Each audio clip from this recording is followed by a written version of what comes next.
Hola, ¿qué tal? Hoy vamos a ver qué es el teorema de la conservación del signo.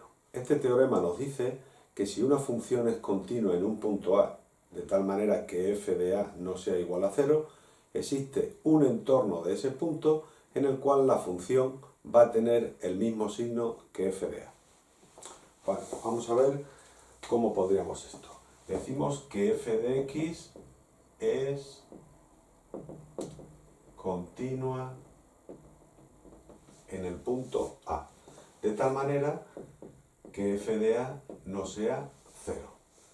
Entonces, si f de A es mayor que 0, existirá un entorno A delta, de tal forma que f de C será también mayor que 0, siempre que C pertenezca a ese entorno del punto A. Bueno, pues aquí vemos ya un poco lo que es este teorema.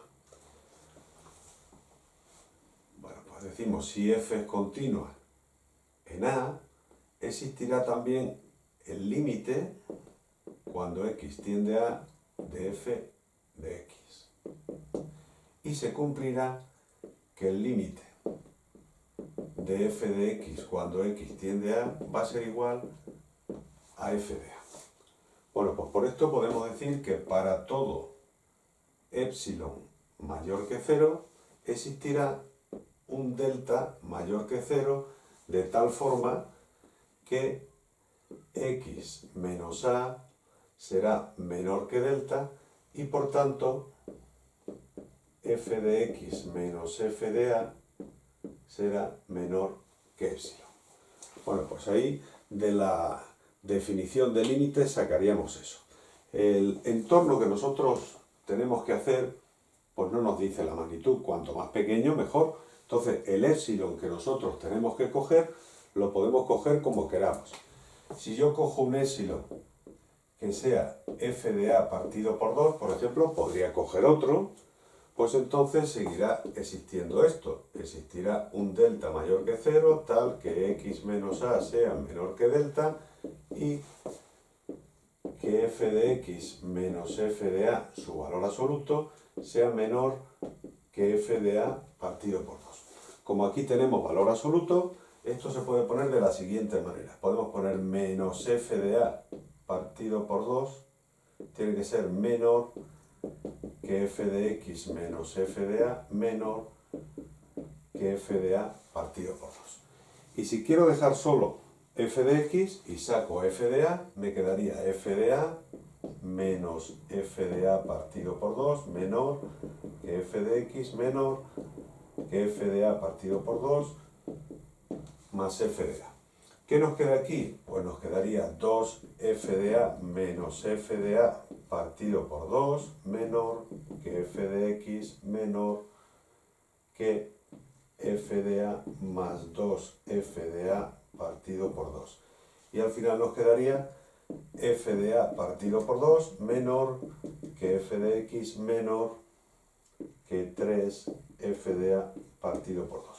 Como hemos partido de que f de a fuese mayor que 0, esto sería mayor que 0 y esto sería mayor que 0, y al estar f de x incluido entre dos valores positivos, pues f de x sería mayor que 0. Bueno, pues lo mismo que lo hemos hecho cuando f de a tiene un signo positivo, si tuviese un signo negativo ocurriría igual. O sea que si f de a fuese menor que 0, existiría un entorno A delta, de tal forma que f de c sería menor que 0 siempre que c perteneciese a ese entorno que hemos creado.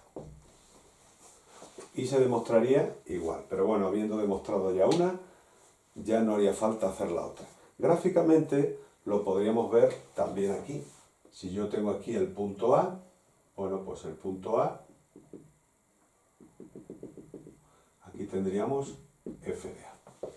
Y si cogemos un entorno de aquí, un entorno lo pequeño que queramos. Aquí vemos que esta función es creciente y vemos que f de a es positivo.